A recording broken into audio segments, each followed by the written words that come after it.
para irnos. Muy bien. El día de hoy vamos a hablar de hipertensión arterial pulmonar, que como ustedes verán es una enfermedad que no es muy frecuente. Sin embargo, es importante tener en mente este diagnóstico diferencial por el tipo de pacientes que la presentan y por las condiciones a las que se encuentra asociada. Es importante también definir que o entender que hay diferentes tipos de hipertensión arterial pulmonar o incluso diferentes tipos de hipertensión pulmonar. Algunas son mucho más frecuentes, como la hipertensión pulmonar asociada a enfermedades respiratorias o la asociada a falla cardíaca izquierda, que esas sí son muy frecuentes, que casi pues las vemos en el día a día. Y es importante diferenciarlas de este tipo de hipertensión pulmonar, ya que los tratamientos y el pronóstico pues es muy diferente. Este, Primero, empezar ubicando dónde se encuentra el problema, y pues la hipertensión pulmonar se origina, o la fisiopatología se origina a nivel de las arterias pulmonares en los vasos de pequeño calibre, y el daño principalmente se localiza a nivel de la media, aunque pueden verse afectadas las tres capas de la arteria o de la arteriola pulmonar, donde podemos ver que hay proliferación del endotelio, hay trombosis in situ, y tenemos una proliferación anormal de células de músculo liso, donde hay hipertrofia y hay hiperplasia de células de músculo liso. Y en la pared, en la adventicia, podemos también ver cambios de mayor depósito de material extracelular, presencia de poblaciones de linfocitos que normalmente no las tenemos en este nivel del vaso sanguíneo. Entonces, estos cambios a nivel de las tres capas de la arteria pulmonar van generando una reducción en su calibre interno, lo cual ocasiona que aumente la resistencia de las vasculares pulmonares. Este, estos cambios a nivel de los vasos sanguíneos pues tienen múltiples eh, eh, mecanismos por los cuales se generan. En un principio, pues se hablaba que todo era por una imbalance entre sustancias vasodilatadoras y vasoconstrictoras, ya que había un exceso de endotelina, una deficiencia de óxido nítrico, de prostaciclinas, y que esto, además de ejercer los efectos en el tono vascular, también había cambios a nivel o se inducían estos cambios de proliferación celular en la media, en la íntima, y generaban estos fenómenos de trombosis in situ. Y pues sí hacía sentido. Por ejemplo, las prostaciclinas eh, tienen un metabolismo muy relacionado con los tromboxanos, y eso generan también ese problema a nivel de endotelio, de trombosis, y hay o detonan la expresión de ciertos genes que activan estos cambios en el comportamiento de las células y cambios en el metabolismo. Sin embargo, pues se ha conocido cada vez más que esto tiene mecanismos más complejos, que no nada más tiene que ver con células o con efectores eh, vasoactivos, sino que también tiene que ver con sistema inmune, con una respuesta anormal, con expresión de genes que ocasionan estos cambios en el comportamiento de las células de los vasos sanguíneos pulmonares, y que al final pues vemos estos anormalidades histopatológicas caracterizadas por esa remodelación de los vasos sanguíneos, la depósito de matriz extracelular en la íntima, estas lesiones que tenemos paravasculares, que son lesiones plexiformes, como las que vemos acá, que no son más que eh, y un intento de la circulación pulmonar por compensar esa pérdida del lecho vascular. Sin embargo, pues no son vasos que sean efectivos. Y como les comentaba hace un momento, hay múltiples vías a nivel intracelular donde podemos eh, tener esta activación de genes que ocasionan la proliferación celular anormal o los cambios en el metabolismo. Casi todos los genes están relacionados con unas proteínas transmembranas que son relacionadas al factor de transformador de crecimiento beta o a la proteína, es la bone morphogenetic protein, que son proteínas transmembrana, que son de la misma familia del factor de transformador de crecimiento y que pues al final activan vías intracelulares que ocasionan los cambios o la disregulación genética que hemos comentado. Eh, Finalmente, estos cambios en los vasos sanguíneos, pues que esta remodelación o este endurecimiento de la pared vascular pulmonar va a ocasionar, o el órgano blanco de todos estos cambios, pues finalmente es el ventrículo derecho. El ventrículo derecho está eh, acostumbrado a manejar un gasto cardíaco igual que el izquierdo, porque casi siempre pregunto cuál mueve o cuál maneja más gasto cardíaco y casi siempre por respuesta automática decimos el izquierdo y en realidad no. El ventrículo derecho tiene que bombear exactamente el mismo gasto cardíaco que el ventrículo izquierdo y la diferencia que hay es que el lecho vascular pulmonar tiene una compliance muy grande. Eh, Acepta ese gasto cardíaco que tiene también el ventrículo izquierdo. La diferencia es que en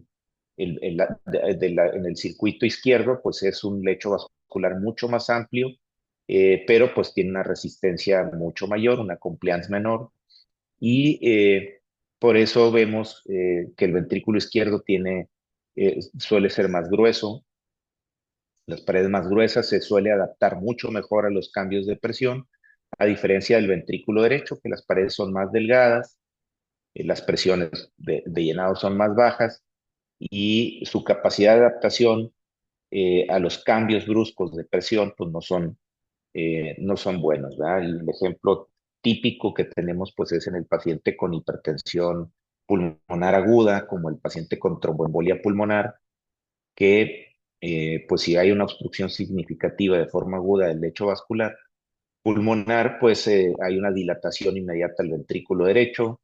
El ventrículo derecho al dilatarse pues está dentro del pericardio, que es una bolsa rígida que también, si bien es cierto, se puede distender de forma aguda, no tiene esa capacidad de hacerlo y por lo tanto al estar en un espacio cerrado, al dilatarse el ventrículo derecho, me comprime el izquierdo, hace que se caiga el gasto cardíaco y es lo que ocasiona el choque cardiogénico en el paciente con tromboembolia pulmonar. Ese fenómeno se le conoce como fenómeno de interdependencia ventricular. En el caso de la hipertensión arterial pulmonar, pues este cambio, como es gradual, es más lento, el ventrículo derecho inicialmente puede tener la capacidad de engrosarse, de adaptarse y no tener el paciente muchos síntomas. Sin embargo, conforme pasa el tiempo, va aumentando esa resistencia vascular pulmonar y entonces empieza a haber cambios anormales, más bien una mala adaptación del ventrículo derecho, donde ya ahora sí vemos disfunción de la célula del cardiomiocito, hay depósito de fibroblastos y activación de los mismos, los cuales hacen que tengamos un depósito mayor de matriz extracelular en el miocardio, en el ventrículo derecho, y bueno, algunas otras cambios ahí inflamatorios asociados o incluso cambios metabólicos a nivel del miocito.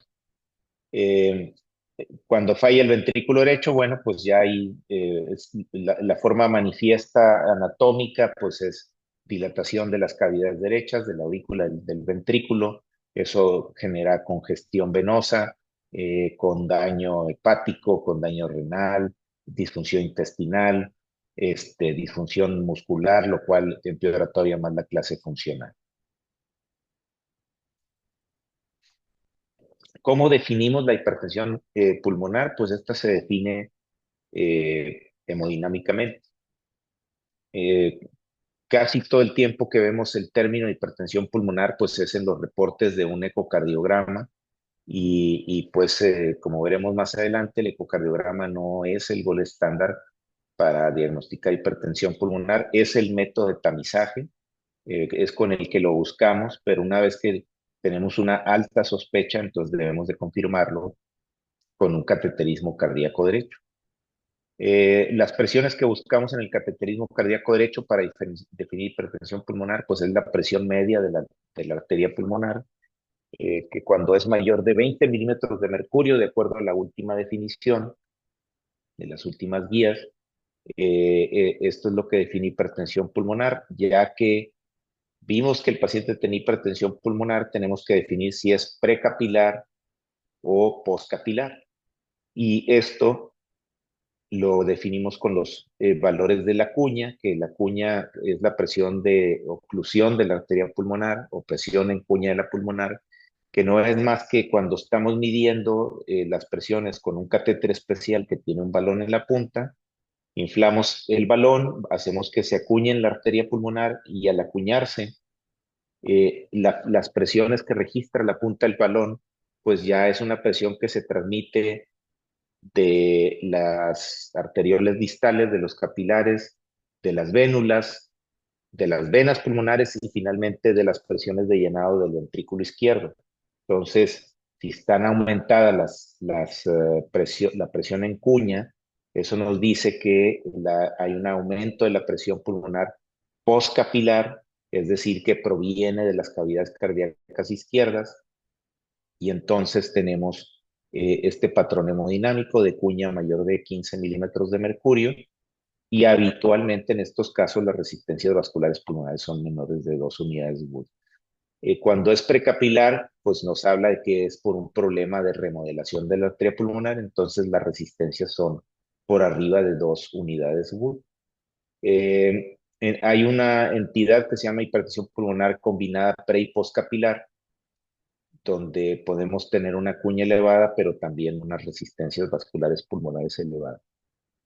Y el mecanismo para tener estas formas combinadas, pues son múltiples, ¿verdad? Lo más común que vemos es, por ejemplo, el paciente con estenosis mitral, que ya tiene cambios importantes a nivel venular por la congestión venocapilar crónica que ocasiona esta estenosis mitral. Y aunque es un problema del lado izquierdo, la cronicidad puede hacer que se remodele el lado derecho y tenga un componente precapilar asociado. El otro escenario son pacientes que tienen hipertensión pulmonar, por ejemplo, alguien con esclerosis sistémica, pero es una persona mayor de edad y que tiene otras comorbilidades, cardiopatía isquémica, diabetes, obesidad, y entonces puede tener hipertensión pulmonar precapilar por su enfermedad autoinmune y un componente postcapilar secundario a comorbilidades que ha adquirido en el transcurso de su vida, ¿no? Entonces, eso es importante determinarlo con el cateterismo cardíaco derecho porque tiene implicaciones terapéuticas muy importantes. Finalmente tenemos la hipertensión arterial pulmonar en ejercicio, que no es más que la diferencia que tenemos entre la medición de la media de la pulmonar y el gasto cardíaco en el ejercicio, en reposo, con el pico máximo de ejercicio. Cuando vemos esta gradiente, entonces hablamos de hipertensión pulmonar inducida por ejercicio. Las resistencias vasculares pulmonares es un parámetro derivado y es un cálculo que hacemos manualmente, que no es más que la diferencia entre la media y la cuña dividido entre el gasto cardíaco y es como sacamos las resistencias. Eh, y bueno, pues es un cálculo que hacemos ahí que no es nada complejo. Como les comentaba hace un momento, hay 5 tipos de hipertensión pulmonar. Es importante conocer esta clasificación. Tenemos el grupo 1, que es la hipertensión arterial pulmonar, que es de la que estamos hablando principalmente en esta clase. Ya dijimos que es algo raro, tiene una prevalencia de 5 casos, de 5 a 25 casos por millón de habitantes, dependiendo de los registros donde lo revisemos. Eh, Tenemos la hipertensión pulmonar del grupo 2, que es la más común.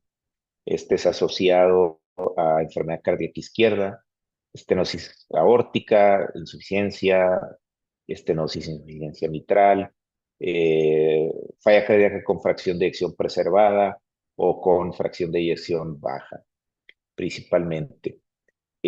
Luego tenemos la hipertensión pulmonar, asociada a enfermedades pulmonares, a EPOC, enfermedad intersticial, a deformidades de la caja torácica, a síndrome de obesidad y hipoventilación, por ejemplo.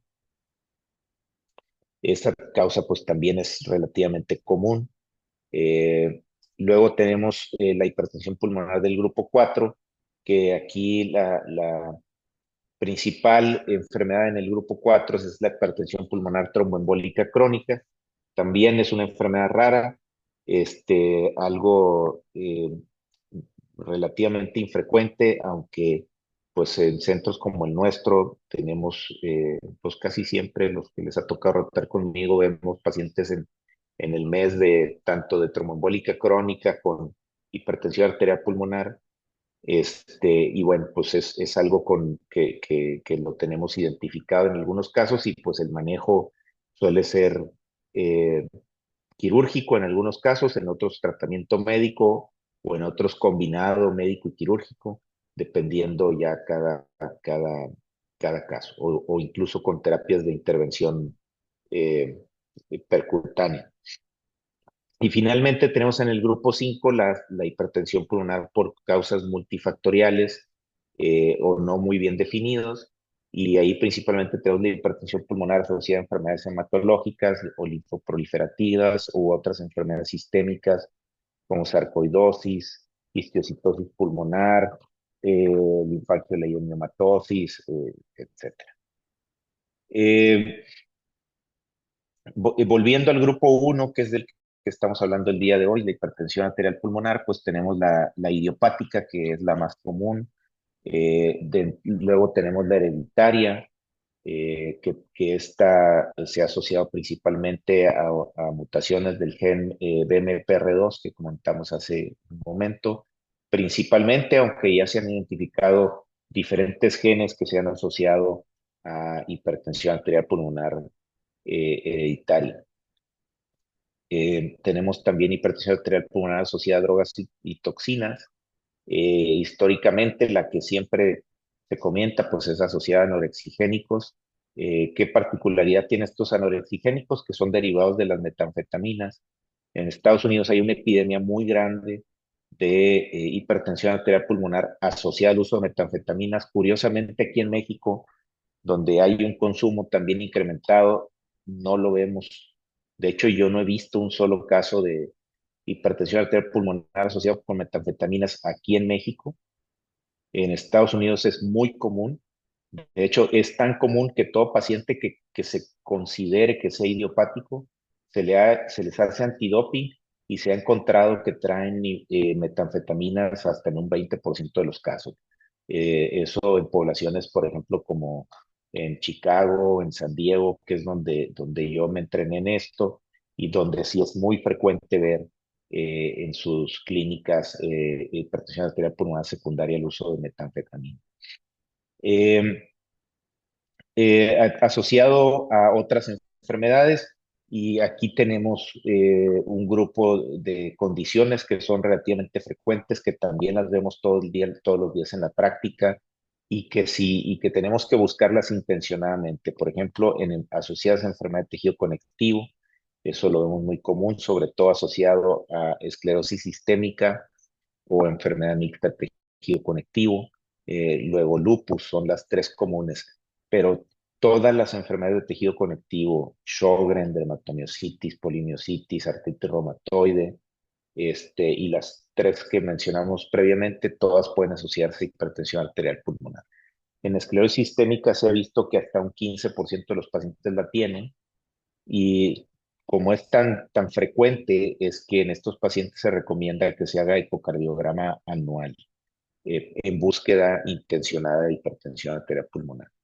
En el caso de los pacientes con VIH, eh, conforme tenemos, yo sé que la mayoría de los pacientes que ven, por ejemplo, ustedes cuando rotan en el metro, pues son pacientes que no tienen tratamiento, tienen mal apego a tratamiento y casi todo lo que vemos con ellos son complicaciones asociadas a infecciones, eh, porque pues están inmunosuprimidos, pero pacientes que están estables, quien tienen su terapia antirretroviral, son pacientes que ya presentan otras complicaciones y no es raro ver que tengan hipertensión arterial pulmonar. Se ha descrito que hasta un 5% de pacientes con VIH desarrollan hipertensión arterial pulmonar.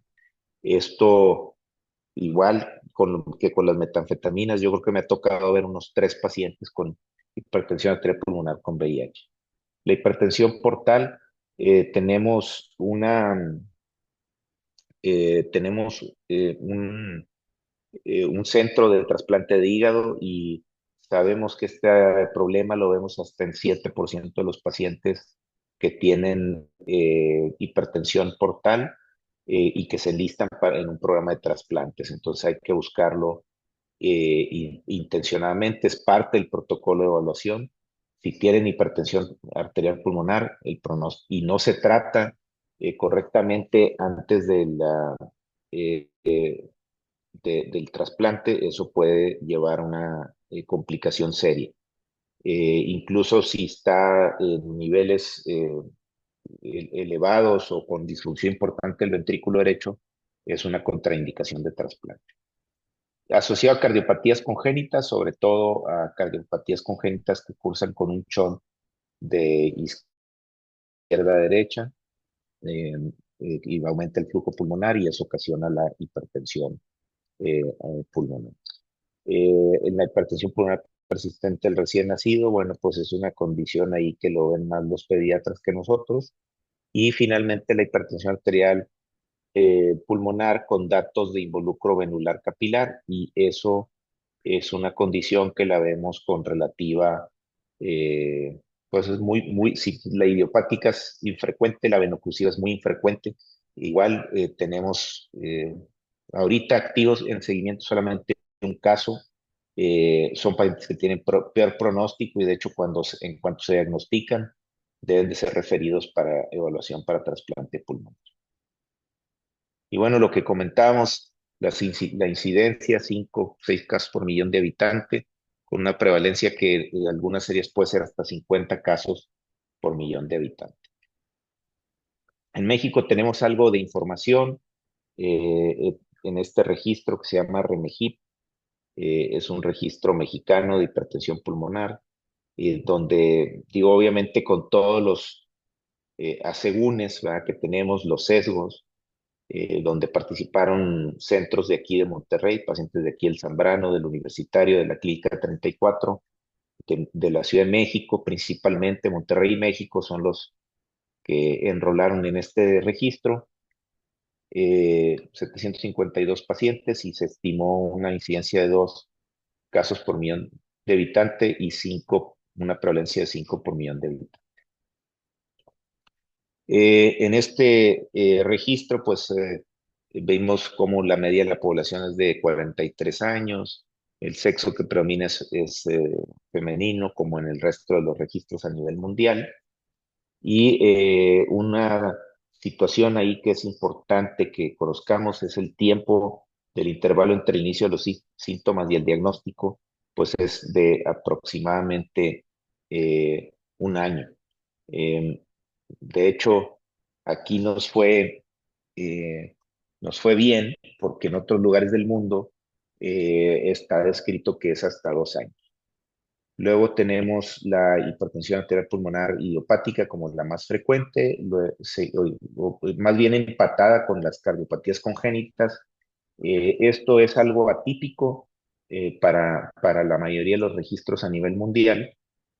Lo que sí se ha visto, por ejemplo, en registros de otros países, como China o como algunos países latinoamericanos, ahí vemos esta eh, empate entre la idiopática y la congénita, muy probablemente porque no se identifican estos casos en edades tempranas en nuestros países. Y bueno, en tercer lugar, asociado a enfermedades de tejido conectivo, que habitualmente en otros registros es la segunda causa.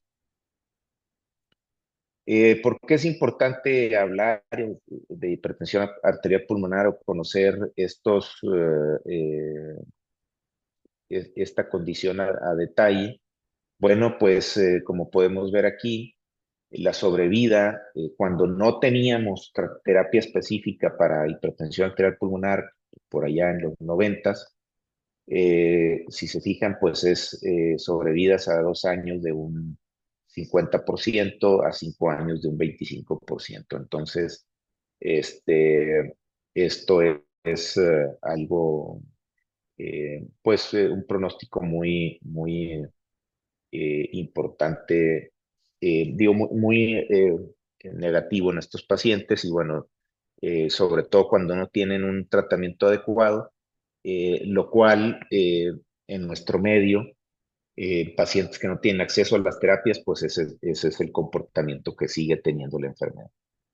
Esta referencia no es muy nueva, es del 2012, pero viene del registro REVIL de Estados Unidos en pacientes que tienen acceso a triple terapia, que son eh, la base del tratamiento actual, aunque ya tenemos una cuarta terapia, una cuarta vía, eh, y tenemos que la sobrevida en los pacientes que tienen acceso a este tratamiento, pues a 5 años es del 70% o más. Entonces, la diferencia entre tener y no tener acceso a la terapia, pues es abismal.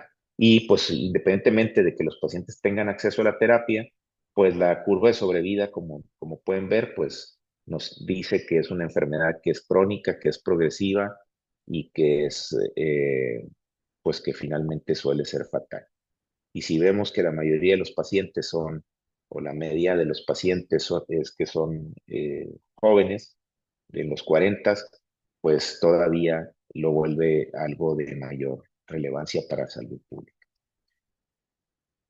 Luego, este concepto de que, como se ha establecido en otras enfermedades, de que hacer un diagnóstico temprano y hacer un tratamiento oportuno cambia la historia natural de la enfermedad, pues también aquí se postuló hace ya de hecho, hace como 20 años se publicó esta, este diagrama que en ese momento se pensó o se puso como algo teórico. Sin embargo, hay estudios que han demostrado, como comentaba hace un momento, en esclerosis sistémica podemos, haciendo un tamizaje con ecocardiogramas de forma anual, podemos diagnosticar los casos más tempranamente, incluso antes de que empiecen a tener síntomas los pacientes y no esperarnos hasta que el paciente ya tiene todo el cuadro florido. Y este fue en este estudio que se publicó desde el 2011, se comprobó que este modelo de hacer intervenciones tempranas puede cambiar significativamente el curso de la enfermedad. Y este estudio fue realizado en Francia, en centros donde los pacientes tienen acceso a todas las terapias. Es decir, se diagnosticaban tempranamente basado en tamizaje con ecocardiograma anual y como pueden ver, pues la curva de sobrevida es bastante buena y contra los pacientes que se diagnosticaron de la forma, vamos a decir, tradicional, que es cuando el médico de primer contacto decía, ah, caray, el paciente sigue con disnea, no mejora, pues déjame, le hago un ecocardio a ver si tiene hipertensión pulmonar. Y bueno, en esos pacientes que se diagnosticaron ya vamos a decir, hasta que hubo una sospecha, pues independientemente de que tuvieran todo el acceso, la curva de sobrevida pues era muy diferente. Entonces es importante el diagnóstico temprano. Eh, la, ¿Cómo hacemos el diagnóstico? Bueno, hacer diagnóstico pues es complejo. Primero, pues ya dijimos, no es algo muy común, por lo tanto, no siempre sospechamos primero que el paciente tiene hipertensión arterial pulmonar. Entonces, cuando tenemos pacientes que tienen síntomas sugestivos como disnea de esfuerzo, síncope, edema, eh, presíncope. Entonces, tenemos o levantamos esa sospecha y pues lo que tenemos que hacer es empezar a hacer algunos estudios tratando de descartar las causas más comunes de disnea y las causas más comunes de hipertensión pulmonar. Por eso, casi siempre empezamos con estudios básicos, radiografía de tórax, electro, NT-proBNP. Si en la radiografía encontramos la explicación, o si en las pruebas de función pulmonar tenemos alguna normalidad obstructiva o algo restrictivo, algo que nos explique la disnea, pues bueno, ya nos vamos a hacer ese diagnóstico alternativo y buscar cómo podemos tratar al paciente. Pero si tenemos una sospecha aumentada ya de hipertensión pulmonar, como ya comentamos, hacemos un ecocardiograma transtorácico, el cual es el método de tamizaje cuando sospechamos de hipertensión arterial pulmonar y que también nos sirve o nos puede ayudar para definir si el paciente tiene otras causas de hipertensión pulmonar. Por ejemplo, podemos decir, mira, el paciente tiene datos de hipertensión pulmonar, le haces el eco, sí tiene hipertensión pulmonar, pero tenía FEBI del 30 o tenía un problema valvular mitral o aórtico y entonces ya decimos, ¿sabes qué? Parece hipertensión pulmonar del grupo 2, entonces lo referimos con el cardiólogo y que haga el abordaje apropiado. O hacemos pruebas de función pulmonar, tomografía de tórax y entonces decimos, oye, ¿sabes qué? El paciente tiene una enfermedad pulmonar restrictiva, tiene fibrosis pulmonar y entonces parece del grupo 3, entonces se va el abordaje para ese lado. Pero si vemos que no hay datos de falla cardíaca izquierda y tampoco encontramos datos de una enfermedad restrictiva, obstructiva importante o anormalidades en la tomografía que puedan decirnos que hay enfermedad del grupo 3 o no hay hipercapnia, no hay datos de apnea obstructiva del sueño o síndrome de obesidad y hipoventilación, entonces no descartamos grupo 2, grupo 3 y entonces vamos a buscar que no sea grupo 4. ¿Cómo descartamos enfermedad pulmonar del grupo 4 o hipertensión pulmonar tromboembólica crónica? Pues con un gamagrama, ventilación, perfusión, eh, aunque actualmente aceptamos que una angiotomografía podría ser suficiente en algunos casos para descartar que se trate de una hipertensión pulmonar tromboembólica crónica. Eh, ya que vimos que no es por ahí, que no tiene hipertensión pulmonar tromboembólica crónica, o sea, ya descartamos grupo 2, grupo 3, grupo 4, entonces ya hacemos una evaluación funcional, la prueba de caminata de 6 minutos, prueba de ejercicio, resonancia cardíaca, y buscamos realizar un cateterismo cardíaco derecho para hacer diagnóstico ya definitivo. ¿Cuáles son los síntomas que nos hacen sospechar? Pues ya dijimos el principal, pues es la disnea, este, la cual es, eh, la cual es una síntoma pivote. Sin embargo, pues la disnea puede tener múltiples causas y es por eso que hay un retraso en el diagnóstico en estos pacientes. Eh, la, Hay otros síntomas como fatiga, palpitaciones, hemoptisis, ya dijimos que síncope, eh, el edema. Tener síncope, pues nos habla de una enfermedad más severa, ¿no? Entonces, Recuerden que siempre les digo yo que síncope, luego nos perdemos y muchos nos vamos a buscar enfermedad neurológica, pero pues la mayor parte de los casos de síncope son por enfermedad cardíaca, bloqueos, AV, estenosis aórtica y bueno, hipertensión pulmonar definitivamente. Podemos tener síntomas ya de enfermedad tardía, donde pues prácticamente pues datos francos de falla cardíaca derecha. Hay en la exploración física hay signos y síntomas de hipertensión pulmonar y también de falla cardíaca derecha, bueno, aquí los podemos revisar. Casi todo lo que estamos comentando se puede revisar en las guías. Algunas son del 2022, otras de 2024, pero depende cuáles sean las más fáciles pues de digerir o de leer, es como lo vamos presentando, ¿no? Entonces, estas son libres, entonces lo pueden consultar en cualquier momento. Ya comentamos de algunas de las drogas asociadas a que se desarrolle hipertensión pulmonar, anorexigénicos. La particularidad de los anorexigénicos es que tienen similitud con las metanfetaminas y de los fármacos de uso relativamente frecuente que pueden asociarse a hipertensión pulmonar, pues son pacientes que tienen exposición a drogas como dasatinib, imatinib, ibrutinib incluso. Se ha visto también que se ha asociado a esto, bortezomib, que es para tratamiento para mielomas, cocaína, bevacizumab, algunas quimioterapias. Entonces, tener en mente que estas patologías también se pueden asociar a hipertensión pulmonar. Bien, el electrocardiograma, pues hace un momento comentamos que es dentro de los estudios que hay que hacer cuando hay una sospecha diagnóstica, podemos ver cualquiera de estos anormalidades en el electrocardiograma. Sin embargo, un electrocardiograma normal no descarta hipertensión pulmonar.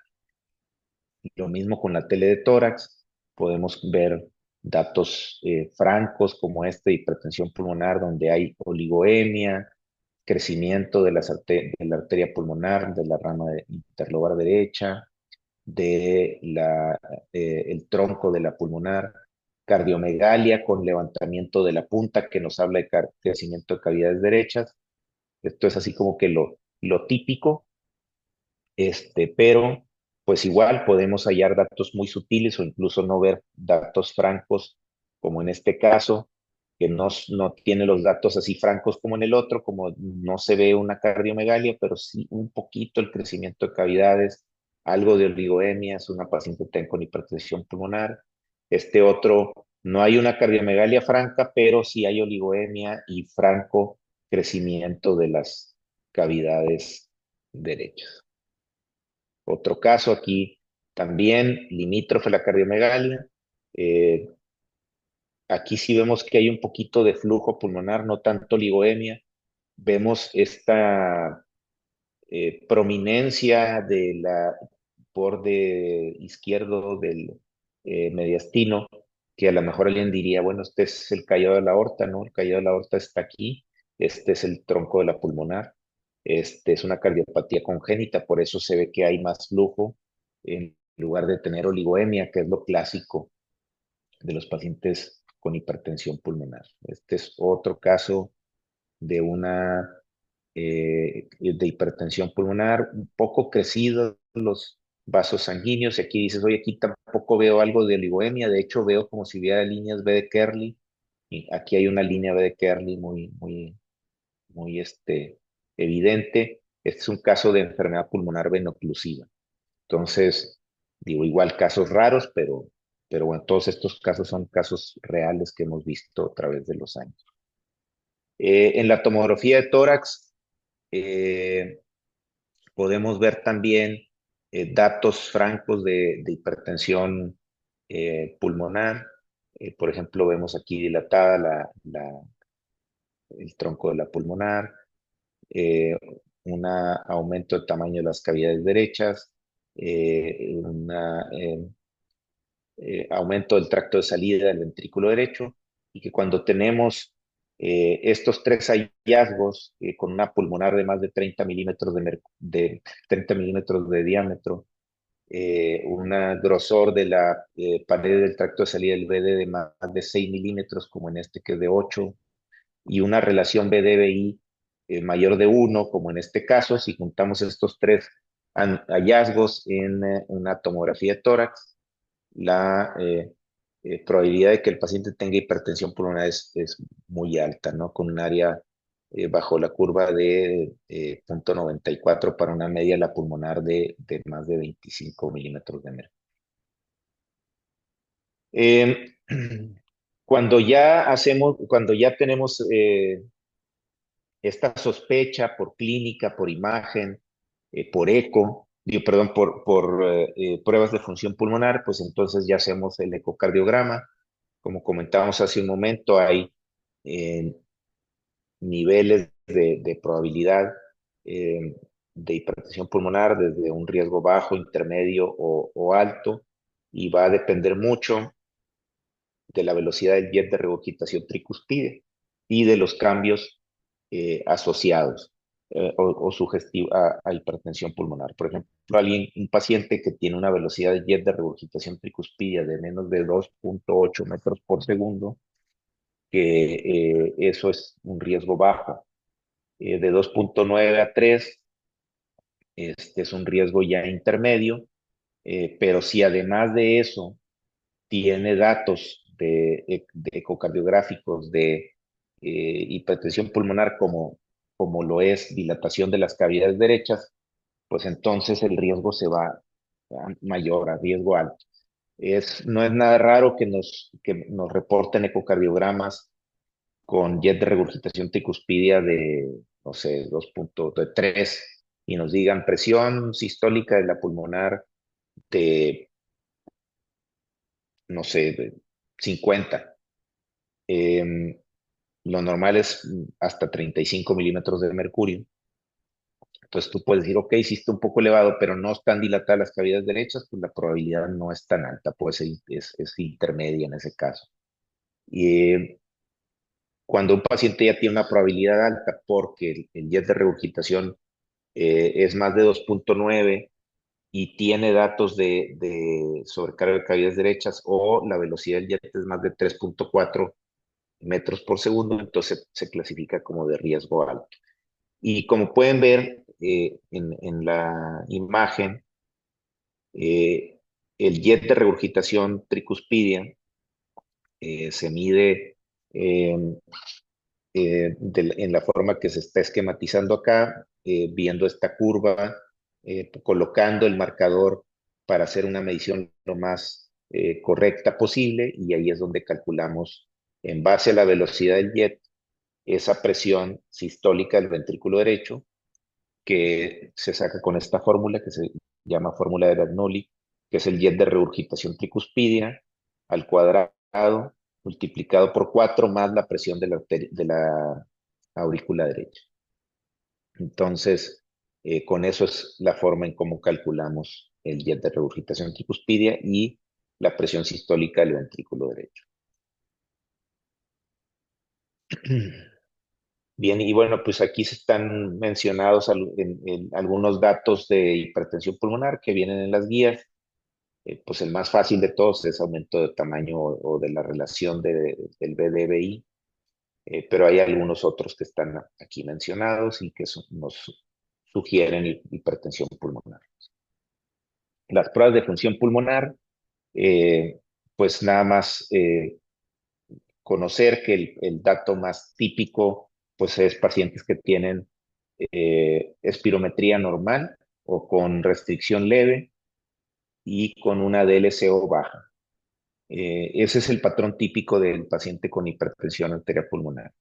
Tenemos también este parámetro de la DLCO, que es un parámetro pronóstico, ¿verdad? Sobre todo cuando está por debajo de 45 milímetros de mercurio, el pronóstico es más malo y suele asociarse a la presencia de enfermedad de tejido conectivo, enfermedad pulmonar veno-oclusiva, este, o pacientes que fumaron, por ejemplo, suelen tener valores de LCO más bajos.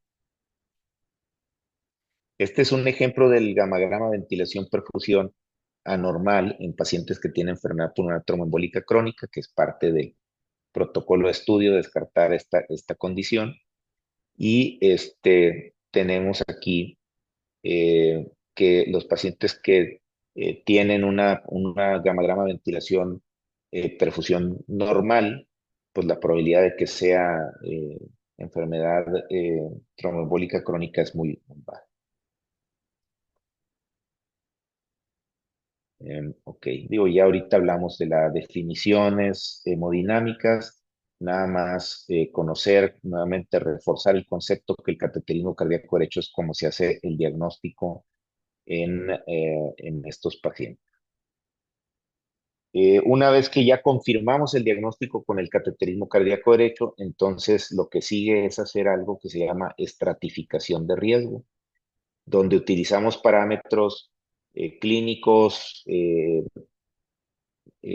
funcionales, de biomarcadores y de imagen y hemodinámicos del cateterismo cardíaco derecho para establecer el riesgo. Y aquí podemos ver si tenemos al paciente clasificado como riesgo bajo, intermedio, alto, dependiendo de cómo estén, pues la clase funcional, si tiene o no tiene síncope, eh, prueba de caminata de 6 minutos, eh, los parámetros de la prueba de ejercicio cardiopulmonar, de NT-proBNP, parámetros de ecocardio, resonancia o derivados del cateterismo cardíaco derecho. Entonces, podemos establecer en base a esto si el paciente tiene riesgo leve, moderado o alto y con eso definir cuál es el mejor tratamiento.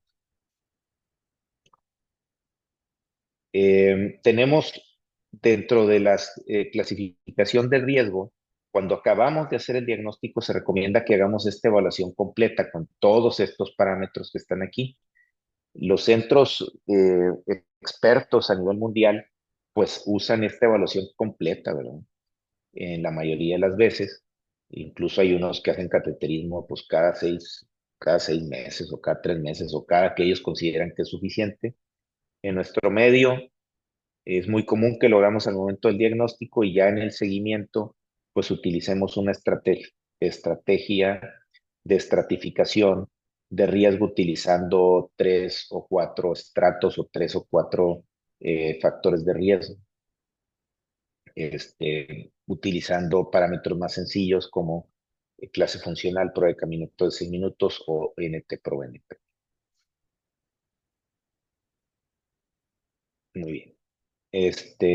Hay otras escalas, por ejemplo, esta que se llama REVIL, que es derivado o donde se utilizan criterios del registro REVIL y como pueden ver es un poquito diferente a la europea, que es la primera que vimos, donde también le dan valor al tipo de hipertensión pulmonar, la edad, si estuvo hospitalizado, si hay falla renal, presión sistólica, frecuencia cardíaca, clase funcional, etcétera. Incluso DLCO, ¿verdad? Que otros parámetros no lo consideran y en base a estos también se calcula un riesgo y clasificamos si es riesgo bajo, intermedio, alto y también nos permite predecir cómo le va a ir al paciente. Entonces, una vez que ya dijimos si el paciente es riesgo intermedio, bajo, alto, pues ahora hay que definir qué le vamos a dar. Ahora tenemos varias opciones, ya dijimos que empezamos teniendo 3 vías, la vía de las endotelinas, la vía de las prostaciclinas y la del óxido nítrico para tratar estos pacientes, y que ahora teníamos una cuarta vía que es la vía de las activinas, que es, en esta se encuentra el sotatercept, ¿no? que nos permite que además de ser un medicamento que, a diferencia de los otros que actúan más a nivel de vasoactivo, eh, estos son más en el nivel de remodelación de la arteria pulmonar y eso pues es una novedad en el tratamiento de esta enfermedad, ya que nos habla de que podemos cambiar la historia natural de la enfermedad y pues es lo más nuevo que tenemos a la fecha. En Estados Unidos es algo que ya está aprobado, ya se usa. En nuestro país, pues solamente lo hemos tenido en ensayos clínicos y esperemos que se pueda utilizar pronto. Entonces tenemos vía de endotelinas, óxido nítrico, prostaciclinas y de las activinas. Endotelinas, pues tenemos bosentan, macitentan y embericentan. El que más se utiliza actualmente, pues es macitentan. Tenemos riociguat en la vía del óxido nítrico, eh, que es un estimulador de guanilato ciclasa. Tenemos sildenafil y tadalafil, que son inhibidores de fosfoesterasa 5. Dentro de las prostaciclinas tenemos lo más, en nuestro medio tenemos treprostinil, que lo tenemos tanto para uso intravenoso, subcutáneo, eh, como inhalado o incluso tomado, ¿verdad? Y Selexipac, que es un agonista de las prostaciclinas y que es oral y también ha mostrado ser efectivo para mejorar estos pacientes. Y finalmente el sotatercept, que ya comentamos, de la vida de las activinas y que tiene un mecanismo de acción diferente a los otros, donde incluso puede mejorar la remodelación de la arteria pulmonar. En general, este es como se recomienda que se haga el tratamiento de los pacientes con hipertensión arterial pulmonar, si son de alto riesgo o no, empezar con terapia doble, que usualmente usamos eh, receptores de la endotelina, inhibidores de fosfoesterasa 5, macitentan y sildenafil, casi siempre es lo que usamos, puede ser tadalafil también. Y si tiene el paciente alto riesgo, ahí se recomienda que empecemos con tres fármacos, eh, un prostanoide que sea intravenoso subcutáneo y inhibidor de fosfoesterasa 5 eh, o pacitentan, por ejemplo. En base a lo que comentamos hace un momento, pues si el paciente mejora con la terapia que iniciamos, pues podemos darle seguimiento, ver que se mantenga en bajo riesgo. Sin embargo, si el paciente no podemos lograr que se encuentre en bajo riesgo, tenemos que agregar un tercer fármaco o un cuarto fármaco con la idea de que podamos tenerlo en bajo riesgo y si no podemos tener al paciente en ese bajo riesgo, pues lo ideal sería que buscáramos un trasplante pulmonar con el cual pues podríamos igual cambiar los pulmones, ¿verdad? Al hacer un trasplante de pulmón, pues eso se cura la enfermedad. Obviamente cambiamos por otra diferente, ¿verdad? Que es un trasplante, donde también lleva un seguimiento y tratamientos diferentes, pero permite que el paciente pues cambie su clase funcional y que pueda eh, tener una mayor sobrevida. Muy bien. Hay otras medidas que tenemos en los pacientes con hipertensión pulmonar, aparte de los tratamientos y que ayudan a que el paciente vaya mejor, como eh, que tenga eh, por ejemplo, sus esquemas de vacunación óptimos los que ya conocemos, SARS-CoV-2, neumococo, COVID, influenza, Tenemos también, pues, que a estos pacientes se recomienda que hagan algo de ejercicio, eh, ejercicio supervisado, ¿ya? Por personas que tengan el entrenamiento para hacer rehabilitación pulmonar. También se recomienda soporte psicológico, casi siempre o funciona mucho los eh, terapia en grupo, eh, donde los pacientes pueden platicar de sus experiencias, algunas formas de cómo sobrellevan el día a día, y eso se ha visto que también ayuda mucho que los pacientes se sientan mejor. Eh, Muy bien.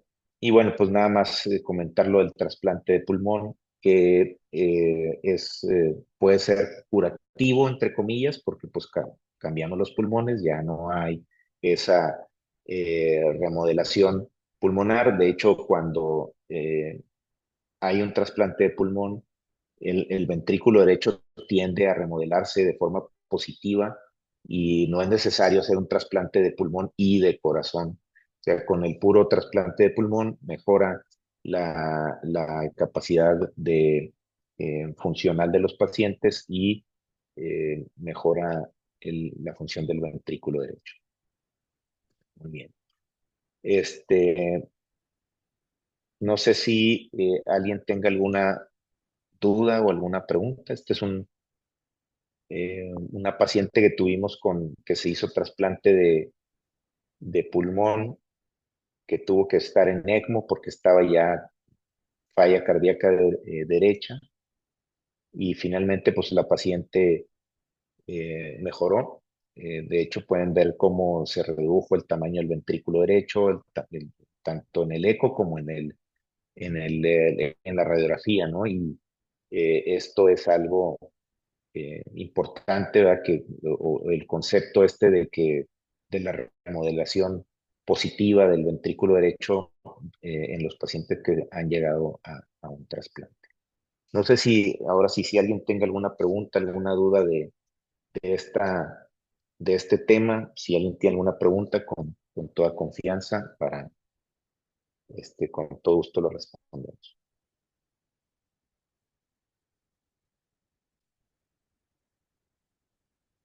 No se queden con las dudas. En el chat preguntan si podría comentarnos brevemente del costo de estos medicamentos. Bueno, pues el sildenafil genérico pues puede costar por el tratamiento por un mes a lo mejor unos 2,000 pesos, ¿no? Un medicamento como el macitentan, eh, el precio no gobierno, el precio gobierno es como 28,000 pesos mensuales. El precio, vamos a decir, para una compañía de seguros puede ser de 60,000 pesos mensuales. El precio es muy similar al del Riociguat o de Ambrisentan, por ejemplo. El de los prostanoides es un poquito más caro, 150,000 pesos mensuales. Y Sotatercept, pues es así como que el precio así mucho mayor, ¿no? En Estados Unidos cuesta, no sé, como $15,000, una cosa así, este, el, el, el tratamiento. Son muy caros. El gobierno en algunas instituciones y en algunos estados se tiene este tratamiento. Por alguna razón en Nuevo León, que es de los estados más ricos, no tienen el tratamiento para esta condición.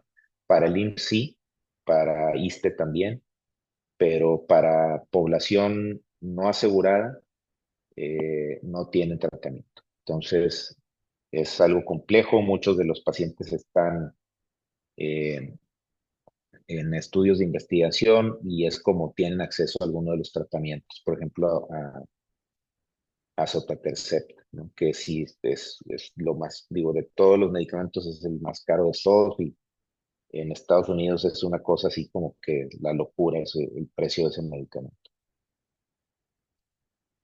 ¿Alguna otra duda o pregunta? Hola doctor, sobre el pronóstico, habla la doctora Pulido. El Sí. pronóstico que puso de la tabla del 2012 de Circulation, ¿cambia el pronóstico con estos nuevos medicamentos y qué tanto? Y por lo que vi, pues de todas maneras va avanzando la hipertensión pulmonar con el tiempo, incluso un poquito rápido, de 1 a 7 años, ¿verdad? Sí, en realidad, la curva de sobrevida no ha cambiado mucho, ¿eh? O sea, no crean que esto que presentamos aquí, que 2012, pues no es la gran diferencia. Eh, o sea, esta curva que te mencionaba, por eso dejé esa curva de sobrevida, porque en realidad no ha cambiado tanto. Muchos pacientes igual, ¿no? Tienen acceso a varios medicamentos, incluso en países como Estados Unidos, y por ejemplo hay compañías de segura que no pagan el Sotatercept. Hay otras donde no pagan los prostanoides, por ejemplo, y se quedan con terapia doble, o simplemente, como todos lados, ¿verdad? No se les prescribe a los pacientes el medicamento apropiado. Entonces, en nuestro medio todavía no tenemos esta curva de sobrevida que estamos viendo ahí. Sí tenemos acceso casi todos reciben inhibidor de fosfoesterasa 5, pero sí tenemos cada vez más pacientes con antagonista receptor de endotelina, pero sí, o sea, no tenemos todavía el alcance de estos fármacos, sobre todo por el costo, ¿no? Eh, sí tenemos más pacientes con acceso, pero todavía andamos cortos. Y por ejemplo, sotatercept hay muchos países de Europa que no lo tienen, ¿no? Incluso países de primer mundo no lo tienen porque sigue siendo el costo prohibitivo.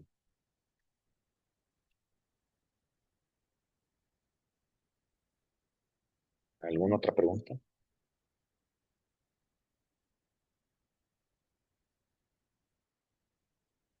Parece que no, doctor, muchas gracias. No, de nada.